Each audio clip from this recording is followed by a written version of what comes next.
away for a little minute, but uh, I am back.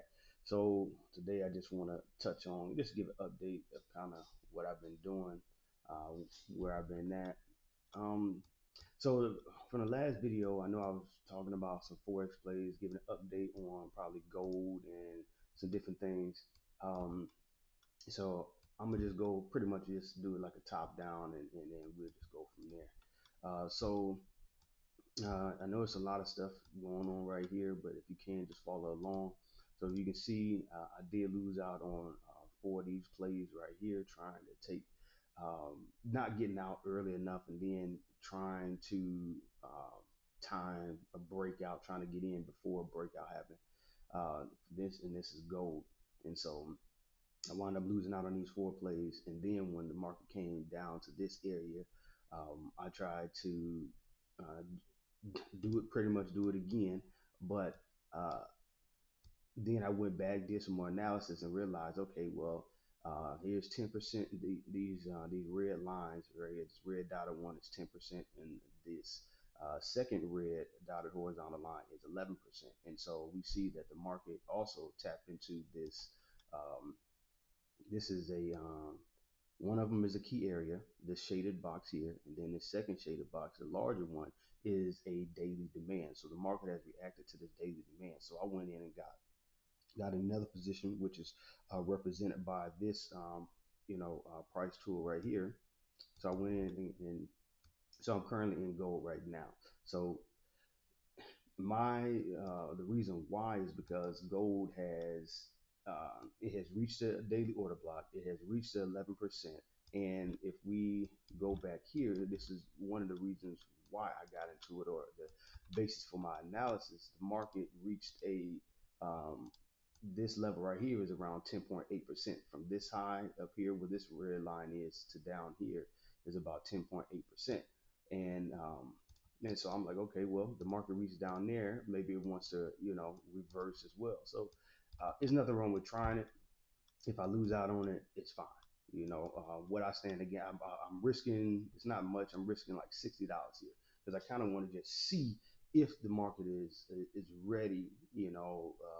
To if the market is ready to reclaim the highs and start going higher and pushing higher. If it does, then we stand to, potentially make around 25% if I were to just, continue to hold and hold and hold.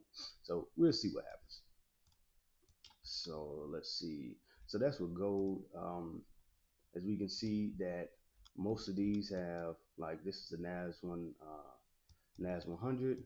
This is the US 30, and this is the S&P 500. And as you can see, all of them have broke the highs. Last time I gave we were talking, the market was, probably down here someplace. It hasn't broken the highs, so now it has, meaning that, okay, well, we still, there's still some bullish action. So I missed out on the Nas 100, the US 30. I missed out on the breakout of these.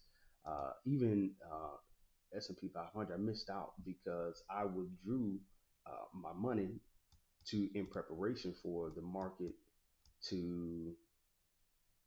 So I didn't know if the market was going to come down here and give a full, 10% or a 20% drop. So I withdrew my money out and I placed it. Uh, where did I take it? I withdrew my money out, so I didn't have money in Hanko Trade in that account. So the thing is, I should have been ready, because if I would have been ready, I would be.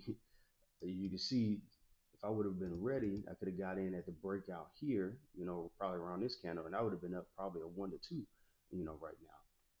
And this is Nas 100, but I wasn't ready. I wasn't prepared, and that's just a lesson for everybody. Just be ready, be prepared, because you don't know what's going to happen. You just have to react off the market. And if I would have seen it, I could have been, in position, but I wasn't. But for the let's see, this is the S&P 500. So S&P 500, I went in and this price tool and this one right here represents where the two positions that I have currently. And it looks like the market, and I have another position. This is a limit order. just in case the market wants to fill in this daily gap. Um, and if it does, okay, boom, then this would trigger me in. And this is I'm risking $100 here, $100 here, and $100 here. So we'll see what happens. And I went and got in early, even though it's not the best, price. Um, I just didn't want to miss out on anything, but I wound up getting in early around up in this area simply because yeah, I didn't want to miss out, and I had my stop loss on two positions down here, just in case the market just wants to feel this and then reclaim the highs and start going up. And then also, this is just a support area here. You see at the top of these. So I'm looking at, I have my stop loss here. So with the, kind of the hopes that it won't, hit my stop loss. Pretty much it's on the other side of this support, and just for physical representation, if you want to, draw a line like this right here, boom, my stop loss is on the other side on all three positions. So it's stop loss is not at a bad place. So I think we're good on those. I also had stopped. So that's with the indices. That's with in commodity.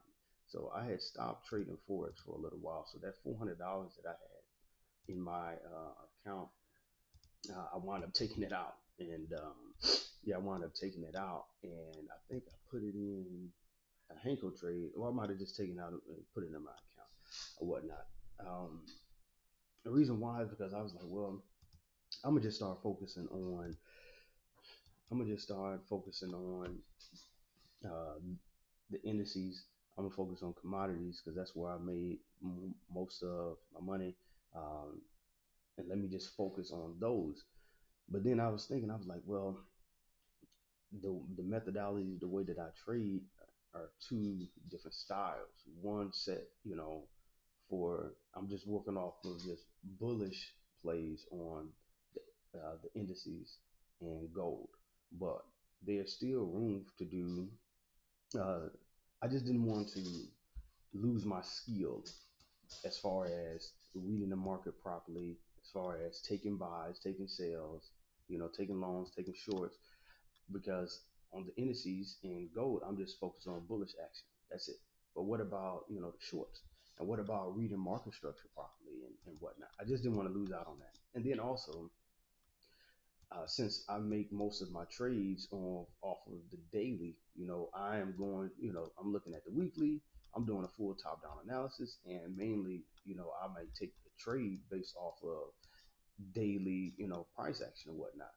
Just take the example for this one. This is a daily move right here. And so it's going to take longer to play out. And I'm like, well, I have time. What am I need to rush for? So this one is pretty much based off of the daily, and it's just simple price action. You can see it. I kind of adjusted away from doing just straight, full on patterns, because sometimes patterns don't show up all the time. But market structure, you're going to see that. And so I just combine, the market structure, um, support and resistance, maybe have some trend lines, all to figure out, okay, how the best, way to get me to the trade, and also the Fibonacci to figure out, okay, where's the best placement, to get into the trade or to set a limit order, and then you can see here, I didn't put my stop loss all the way down, down here. Um, I just put it around at the 79. It may come down there, it may not. We'll see. But this is kind of how I'm doing things. So this is this trade. This is AU. Um, this is let's see what this is GU. And so you can see, hey, we're breaking through support here. We even broke past here, right? We broke past this low, and so I just have a simple. Hey, we're on the daily. I just put my fib down to the low, and then we expecting it to come, around the 50, and we got a stop loss here around the 705. I would like a little higher at 709, but it's fine. Um, and then same thing here. We go down. You can see I got the fibs here. Right here, we're looking at the market to come here. Well, this is just I'm just looking at this trade right now. I don't have a limit on this trade. Yeah, I'm just looking at it. The ones that I have in blue, those are pretty much ready to go. Either I put a limit order on them, or In this case, I'm kind of want to look at price action a little bit more to figure out. But this is what I got here. This is a 4 hour. So then we're going to take a look quickly at Euro GBP. And so we have here is just simple. It broke through support or broke through resistance. I'm looking to for the market to use this as support and then potentially take it to the upside. However, if we look at the macro perspective, we are in a weekly order block. So we're going to see what happens. We're in this weekly order block over here. So we're going to see kind of what happens. Um, let me just take this out like this. So we're going to see what happens on that one. I'm prepared for either side. I risk it, and if it comes back through here, I want the market to break structure here, and then I'll be looking for a sell here. It's pretty simple. You know, it's not hard. And then this one right here. So, hey, if you got any questions, let me know. I hope this helps somebody. Uh, you know, if you got any questions, let me know. Thank you.